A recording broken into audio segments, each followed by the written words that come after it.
Kung kayo may packetry, may issue kayo sa kanyang flip screen, ito may issue din to, no? Sira na yung flip screen niya. Ang ginawa ko upang maayos ko yung flip screen ng ating packetry,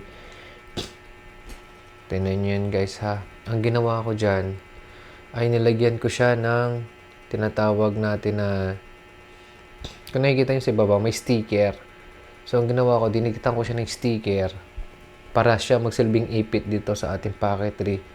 So kung nakikita nyo, sira na ito. Oh. Yan. So, ganyan ang ginawa ko upang maayos natin yung gimbal rotation ng... hindi. Yung screen ng ating packetry. Kasi nasira na yung kanyang flip. Diba pa nag-flip ka, pumipitik yan. So, hindi na siya pumipitik ngayon, guys. Nasira na kasi siya. So, ang ginawa ko na lang, nilagyan ko siya ng sticker. Nakikita yung sticker.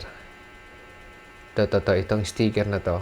So, nilagay ko yan para pag binuksan mo siyang ganoon, stable pa rin siya. Wala siyang kalat sa gilid, kabilaan, di ba? Napansin nyo, maganda pa rin siya. Wala siyang kalat.